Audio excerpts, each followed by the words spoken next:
HR is the custodian of conscience of institution।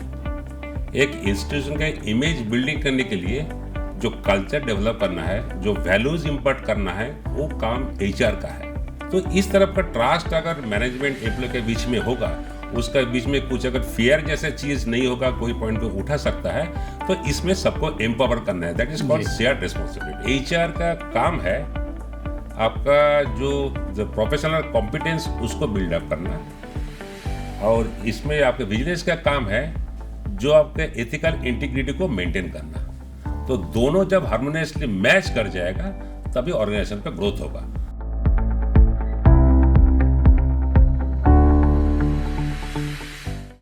नमस्कार, the vigilant mind podcast series में आप सबका स्वागत है। मैं आपका होस्ट रंजन भारती, ACVRSP।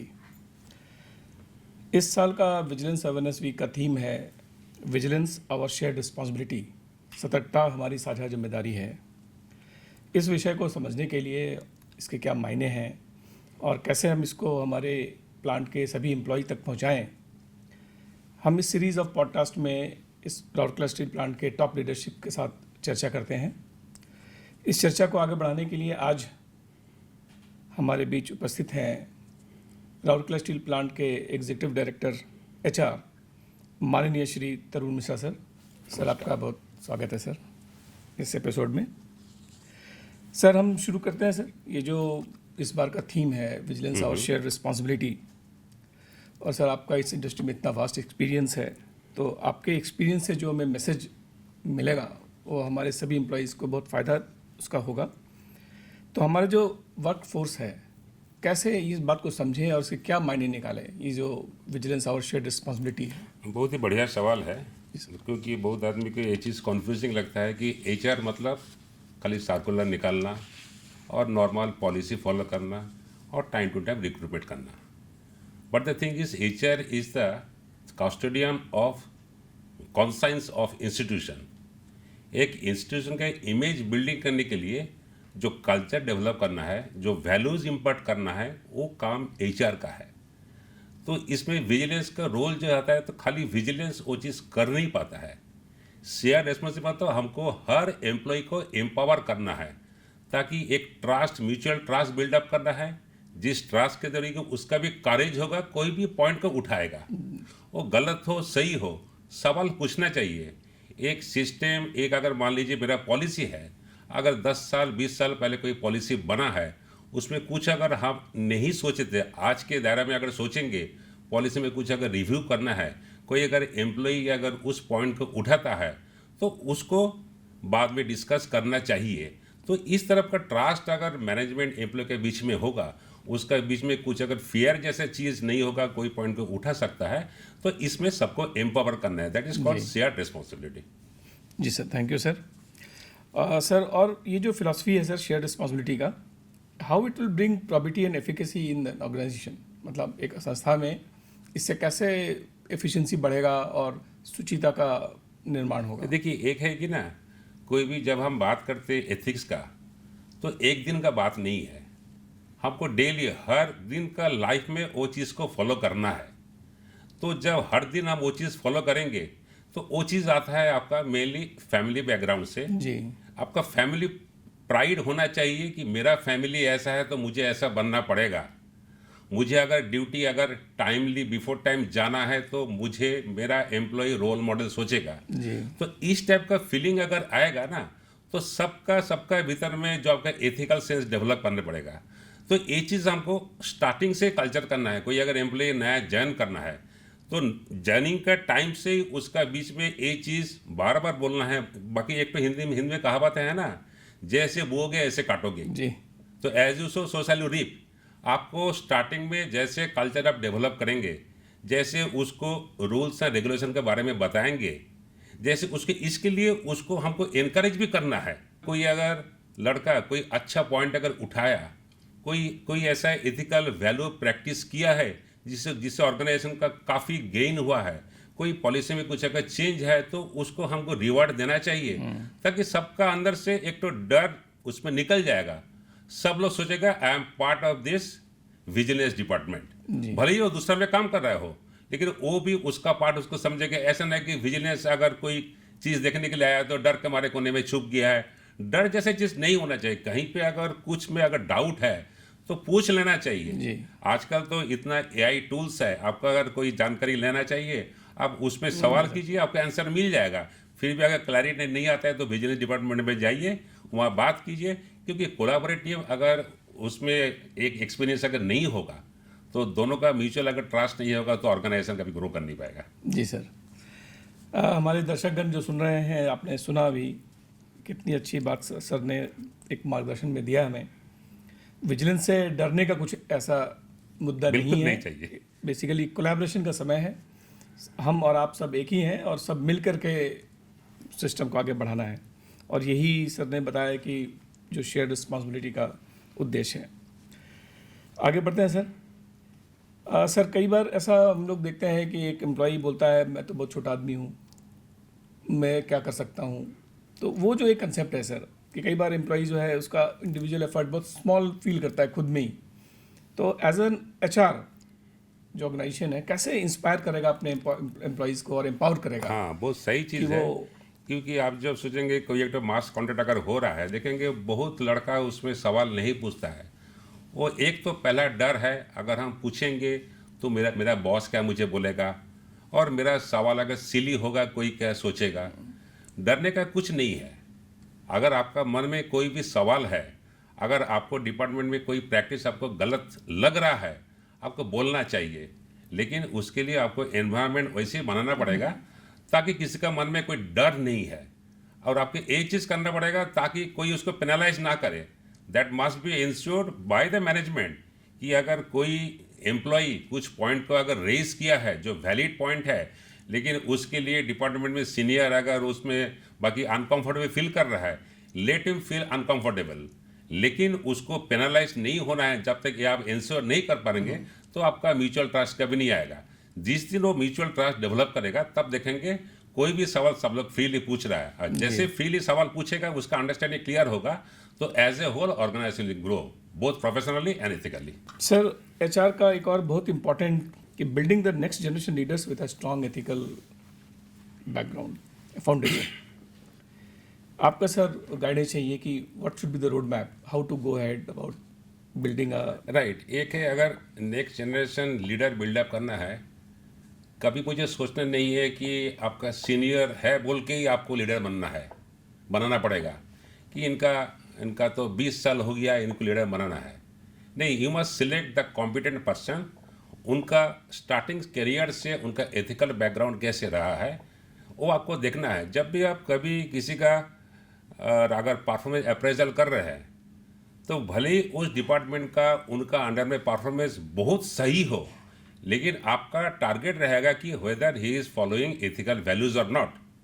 जैसे आपको एग्जांपल दे रहा हूँ, टाटा स्टील में अगर कोई व्हीकल मूवमेंट का अगर वायलेशन करता है ना, तो फर्स्ट वायलेशन में there is warning, second violation में आपका पेनल एक्शन होता है कि फाइनेंशियल आपका पैसा काटा जाता है पे स्लिप से, थर्ड वायलेशन होने से वो आपका चला जाता है पर्सनल फाइल में।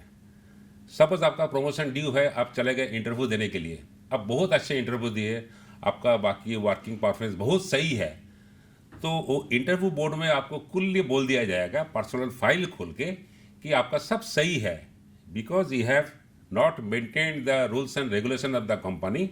देखिए आपका किन किन दिन में मेजर वायलेशन हुआ है, आपको वार्निंग दिया गया था, आपको पेनलाइज किया गया था, फिर भी आप फॉलो नहीं किए। For that reason you will not be consider for promotion this year. तो अगर इस टाइप का अगर रहेगा तो सब लोग ये मेंटेन करेंगे। सर थोड़ा सा विजिलेंस के बारे में भी आपसे सर समझ लेते हैं कि नॉर्मली एक परसेप्शन है कि विजिलेंस जो है प्यूनिटिव एक्शंस करता है, तो इसीलिए थोड़ा वो आउटकास्ट टाइप का फील करता है, मतलब एक सेंस रहता है ग्रुप में। तो आपका सर हेल्प चाहिए कि how to recalibrate this view, क्योंकि vigilance over a period of time evolved a lot.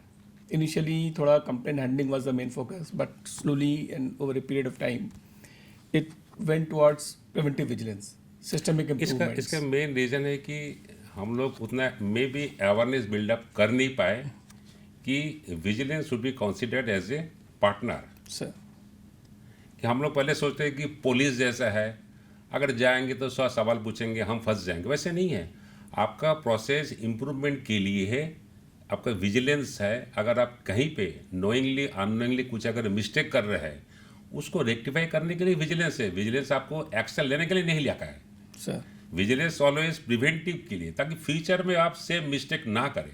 तो सबसे मुश्किल होता है कि जैसे आजकल का जो होता है कि कॉपी पेस्ट, आप शॉर्टकट मारने के लिए आप मान लीजिए पुराना 10 साल 15 साल पहले का पुराना टेंडर, वैसे ही रिचुअल कॉन्ट्रैक्ट चल रहे हैं, आप कॉपी पेस्ट मार दिए। तो उसमें क्या होता है कि आप कोई कॉन्ट्रैक्ट का फर्स्ट से लास्ट तक कोई भी एक ऑफिसर नहीं पढ़ा है।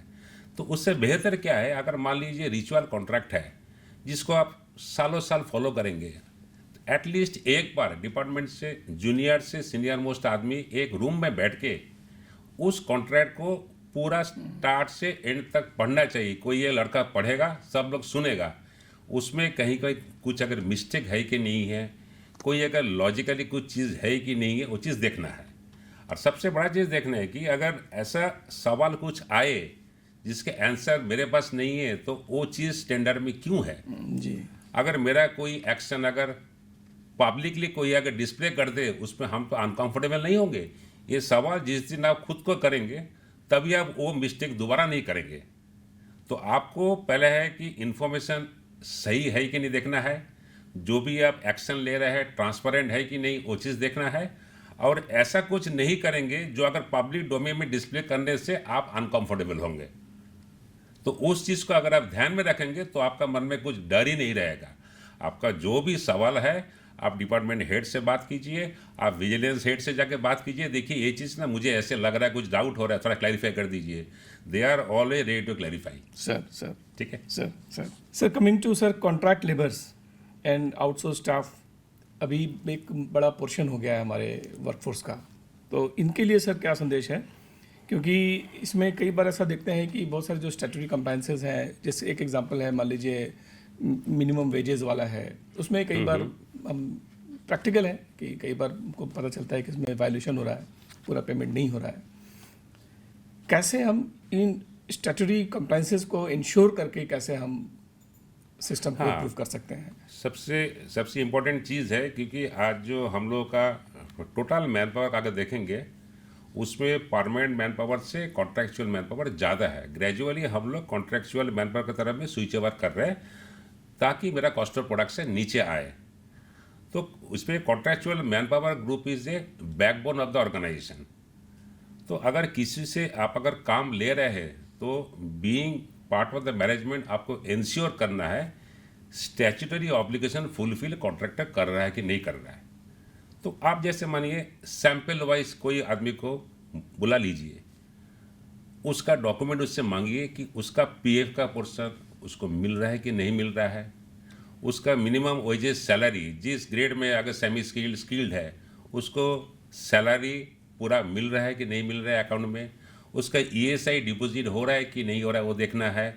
और प्लान में जो सेफ्टी अवेयरनेस बिल्डअप करने के लिए उसको कॉन्ट्रैक्टर ट्रेनिंग दिया कि नहीं दिया, सेफ्टी अप्लायंसेस दिया कि नहीं दिया, because we are the owner. आपको ओन करना है कॉन्ट्रैक्चुअल वर्कर को। जब तक आप ओन नहीं करेंगे, तब तक उससे आप आउटपुट ले नहीं पाएंगे। और दूसरा बात है, जिस दिन आप ओन करेंगे, देखेंगे आपका बात तो सुन रहा है, कभी दूसरा आदमी का बात सुन के मैनेजमेंट के इसमें कभी नहीं जाएगा जी।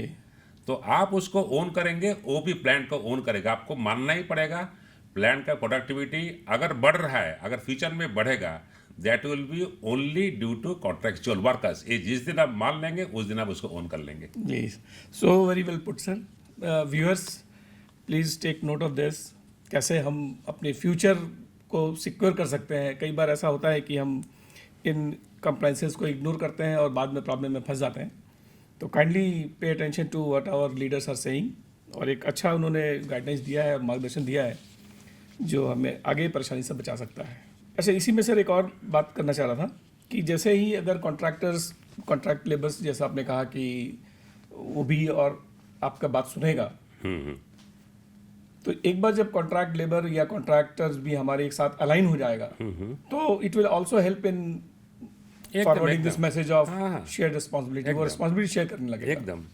तो एक्चुअली आपको कभी कॉन्ट्रैक्टर को बोल के एक तो ठेकेदार बोल के अलग नहीं करना है। He is my business partner, ये आपको ऑलवेज सोचना है। तो अगर कॉन्ट्रैक्टर का कहीं पे नॉलेज गैप है, वो नॉलेज देना भी आपका काम है। तो कॉन्ट्रैक्टर से ऑलवेज आप इंटरेक्ट कीजिए। अगर कोई किसी को अगर कोई कॉन्ट्रैक्ट मिला है तो उसको सामने बुला के बात कीजिए, how he will execute the contract.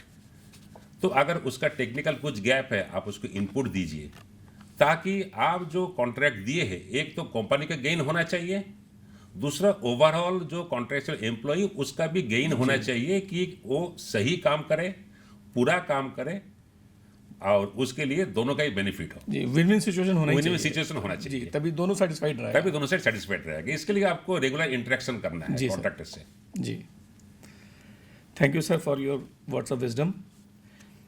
अब आते हैं सर थोड़ा लिवरेजिंग टेक्नोलॉजी, हाँ हाँ हाँ। मतलब डिजिटलाइजेशन, कंप्यूटराइजेशन, यूज देखिए, ऑफ टेक्नोलॉजी। आजकल जो ज़माना आ गया है कि आपको अगर कॉस्ट ऑफ प्रोडक्शन घटाना है तो उसमें your manpower cost is huge compare to my PR plants और companies. Our cost of production is huge because the market price is same for steel, जी, और our profitability is less because our cost of production is high, the margin is less. तो उसको अगर कम करना है तो हमको कॉस्ट ऑफ प्रोडक्शन कम करना है। तो इसलिए जितना पेपर वर्क आप कम करेंगे, जितना ऑफिशियल वर्क करने के लिए आदमी अगर रखेंगे उसको घटा पाएंगे, उतना आपके लिए सुविधा है।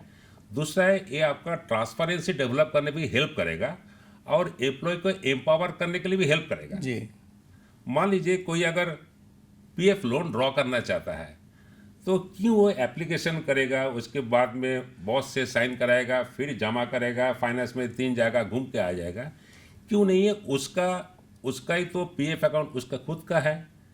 लोन ड्रॉ करने के लिए बाकी लिमिट उसको मालूम है। जी। हम अगर ऑनलाइन में सिस्टम दे देंगे, खुद ही उसमें क्लिक करेगा, कितना अमाउंट ड्रॉ करना है, तुरंत अकाउंट में चला जाएगा। इसके लिए हमको बीच में 10 आदमी की जरूरत ही नहीं है। सिमिलरली अगर अटेंडेंस करेक्शन करना है, अगर अटेंडेंस के लिए मान लीजिए आपका एम्प्लॉई और आपका कॉन्ट्रैक्चुअल वर्कर को पूरा पेमेंट दे रहा है कि नहीं दे रहा है, और कॉन्ट्रैक्चुअल वर्कर कम काम कर रहा है, फुल पेमेंट ले रहा है, इसके लिए बायोमेट्रिक हम लोग करने जा रहे हैं तुरंत। तो आजकल बहुत फैसिलिटी है। जी, जितना आप चले जाएंगे डिजिटलाइजेशन साइड में, उतना आपके लिए काम करना कंफर्टेबल होगा, plus total cost of production will come down like anything. जी सर, थैंक यू सर। थोड़ा सा हम और इसको डिप डाउन करते हैं कि कई बार जैसे कोई परफॉर्मेंस अच्छा होता है किसी एम्प्लॉय का, तो हम उसके स्पाउस को, उसकी फैमिली को भी उसका क्रेडिट देते हैं कि भाई फैमिली का सपोर्ट रहा करके आप अच्छा कर पाए। इसी क्रम में एम्प्लॉयज़ का जो एथिकल बिहेवियर है, उसमें कितना उनकी फैमिली का योगदान है?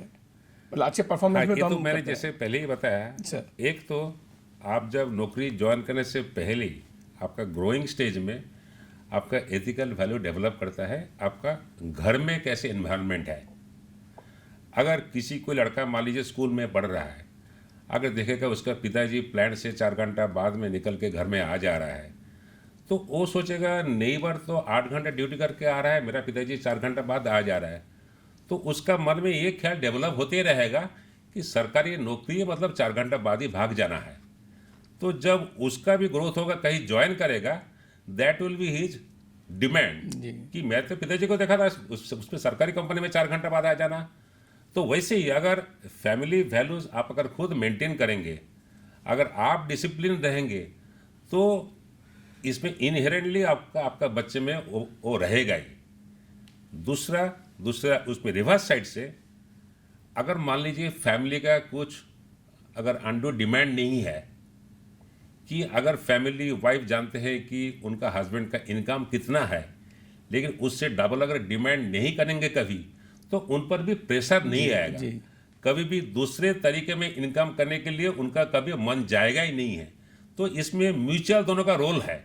जो आप जैसे बिहेव करेंगे बच्चे पर असर पड़ेगा, घर में जैसे फैमिली का बिहेवियर रहेगा तो उतना उन पर शांति आएगा, वो भी ध्यान से काम कर पाएंगे। अगर ध्यान से काम कर पाएंगे तो प्लांट में आपका कोई एक्सीडेंट का चांस भी नहीं रहेगा, प्लांट का ग्रोथ ऐसे ही होगा। जी सर। व्यूअर्स, आप सुन रहे हैं हमारे ईडी एचआर सर को, और मुझे तो बहुत अच्छा लग रहा है सर के जो विजन और ओपिनियंस सुन के, मार्गदर्शन मिल के। एंड आई एम श्योर कि ये आपको भी बहुत मोटिवेट और प्रेरित करेगा। सर आगे बढ़ते हैं सर। सर एक विजिलेंस का एक इम्पॉर्टेंट फंक्शन जिसे हम लोग पहले भी डिस्कस कर रहे थे, प्रिवेंटिव विजिलेंस। और जब हम बात कर रहे हैं विजिलेंस और शेयर्ड रिस्पॉन्सिबिलिटी, तो ये हर लेवल पे होना है, एक फ्रंटलाइन मैनेजर तक इस कंसेप्ट को जाना है। तो उस लेवल पे भी प्रिवेंटिव विजिलेंस का एक कंसेप्ट होना है। एक जो लाइन मैनेजर काम कर रहा है वो भी विजिलेंट रहे। और जैसे मैं पहले ही बोला कि कोई भी अगर एम्प्लॉय जब नया ज्वाइन कर रहा है, उसको तब से ही रूल्स एंड रेगुलेशन को मालूम होना चाहिए।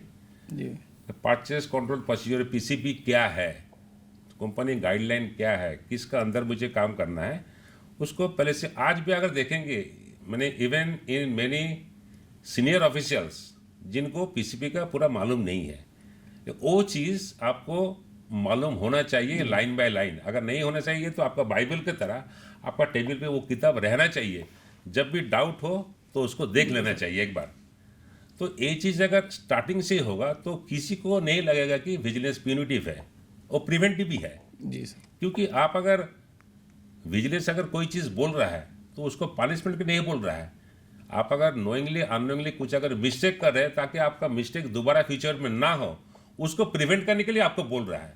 और ये जैसे कॉन्फिडेंस उस पर आ जाएगा, और जब तक म्यूचुअल ट्रस्ट अगर आ जाएगा तो आपका फ्रंटलाइन मैनेजर से टॉप मैनेजमेंट सब लोग एक लाइन में आ जाएंगे। जी, यही उद्देश्य है सर। यही तो टारगेट है हम लोग का। टारगेट यही है सर, सब लोग ऑर्गेनाइजर ग्रुप के साथ में अलाइन हो जाए, सब अलाइन हो जाए।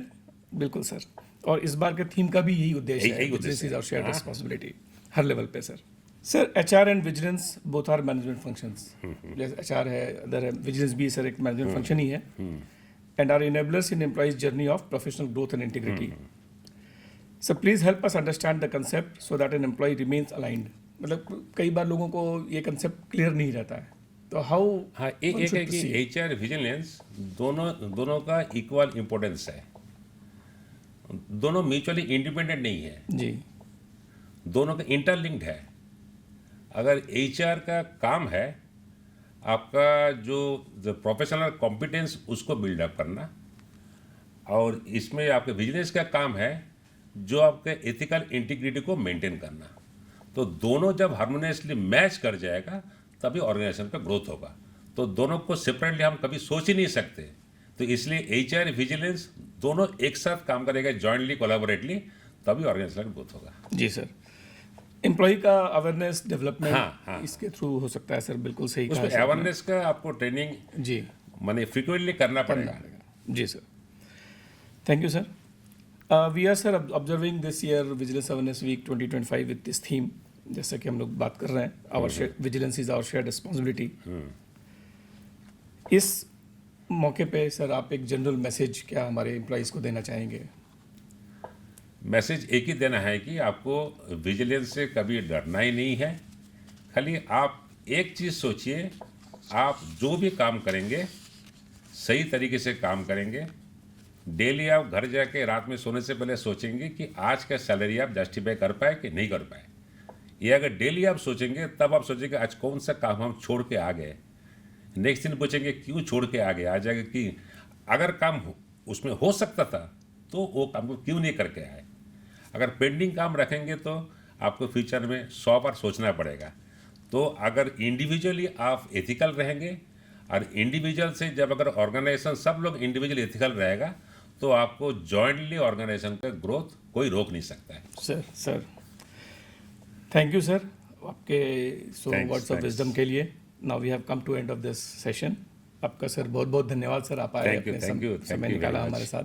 Thank you very much. Viewers, तो ये थे executive director HR Rourkela steel plant के। आपने सुना, उनके विचारों को सुना, उनके मार्गदर्शन को सुना, और मुझे पूरा विश्वास है कि उनके मार्गदर्शन में प्लांट तो बहुत अच्छा कर रहा है और भी आगे जाएगा और इस देश का भी एक हीरा बन के निकलेगा। Thank you very much.